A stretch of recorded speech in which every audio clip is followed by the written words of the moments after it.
Assalamualaikum warahmatullahi wabarakatuh. Yang saya hormati kepada Ibu Adista Setiarini selaku dosen pengampu, yang saya banggakan kepada teman-teman semuanya. Langsung saja perkenalkan, kami dari kelompok 8 yang beranggotakan dengan saya sendiri Muhammad Kafid Syarifuddin, dan nanti ada Mbak Faras Nadiatul Ulia, yang ketiga ada Mbak Marita Nur Saputri. Nah, untuk pada sesi ini kami nanti akan mempresentasikan tentang studi kelayakan bisnis, konsep ekonomi, sosial, dan politik dalam studi kelayakan bisnis.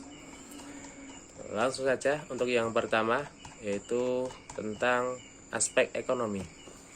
Cukup banyak data makroekonomi yang tersebar di berbagai media yang secara langsung maupun tidak langsung dapat dimanfaatkan perusahaan. Data makroekonomi tersebut banyak yang dapat dijadikan sebagai indikator ekonomi yang dapat diolah menjadi informasi penting dalam rangka studi kelayakan bisnis. Misalnya PDB, investasi, inflasi, kurs valuta asing, kredit perbankan, anggaran pemerintah, dan masih banyak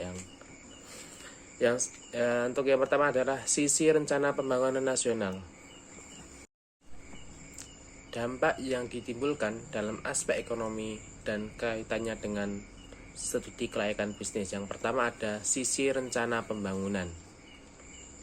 Nah, sisi rencana pembangunan ini, analisis manfaat proyek ditinjau di sisi ini, dimasukkan agar proyek dapat memberikan kesempatan kerja bagi masyarakat. Yang kedua ada menggunakan sumber daya lokal. Yang ketiga ada menghasilkan dan menghemat devisa. Yang keempat ada menumbuhkan industri lain. Nah, yang kedua ada sisi distribusi nilai tambah. Maksudnya adalah agar proyek yang akan dibangun memiliki nilai tambah. Nilai tambah hendaknya dapat dihitung secara kuantitatif. Yang ketiga ada sisi nilai investasi bertenaga kerja. Penilaian berikut adalah bahwa proyek mampu meningkatkan kesempatan kerja. Salah satu cara mengukur proyek padat modal atau padat karya adalah dengan berbagai investasi. Yang keempat ada hambatan di bidang ekonomi. Yang kelima ada dukungan pemerintah.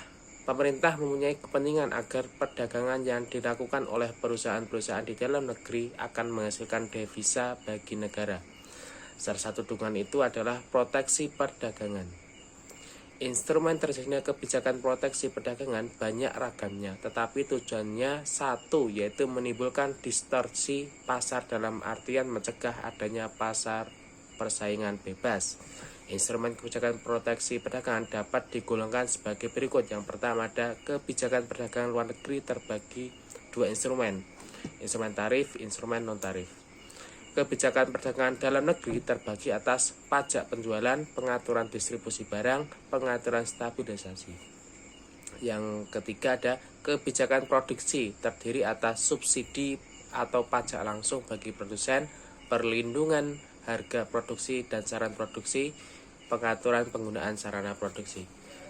Selanjutnya, saya akan melanjutkan penjelasan dari Mas Hafid, yaitu mengenai aspek sosial. Tujuan utama perusahaan adalah mencari keuntungan yang sebesar-besarnya. Namun demikian, perusahaan tidak dapat hidup sendirian.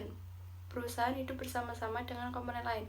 Salah satu komponen lain yang dimaksud adalah lembaga sosial, sehingga dalam rangka keseimbangan tadi, hendaknya perusahaan memiliki tanggung jawab sosial.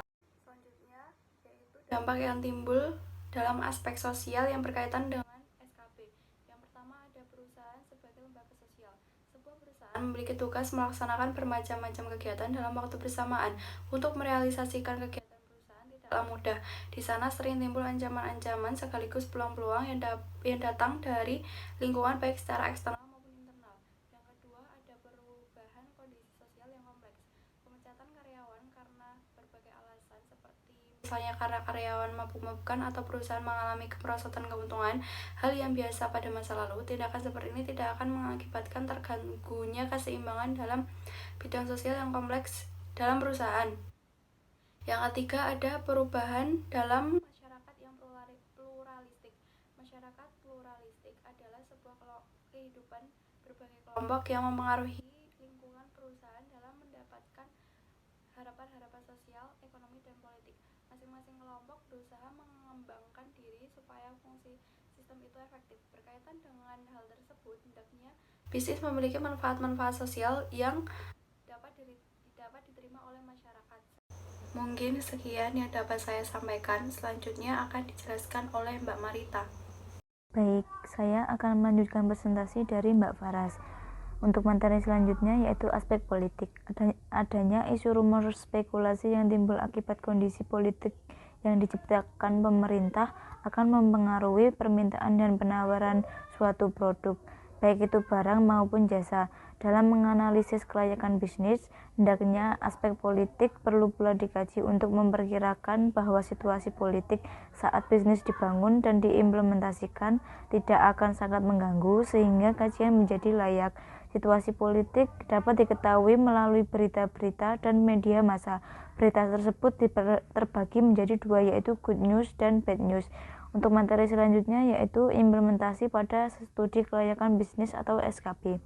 Hasil studi aspek ekonomi, sosial, dan politik hendaknya memberikan informasi perihal yang pertama, bagaimana kondisi ekonomi serta peran pemerintah dapat menunjang rencana bisnis. Selain bagaimana peran bisnis setelah diimplementasikan dapat sedikit banyaknya mendukung pemerintah untuk memajukan ekonomi masyarakat. Yang kedua, bagaimana kondisi sosial akan saling mempengaruhi rencana bisnis. Yang ketiga, bagaimana aspek politik akan berpengaruh pada rencana bisnis. Sekian presentasi dari kelompok kami, kurang lebihnya mohon maaf. Wassalamualaikum warahmatullahi wabarakatuh.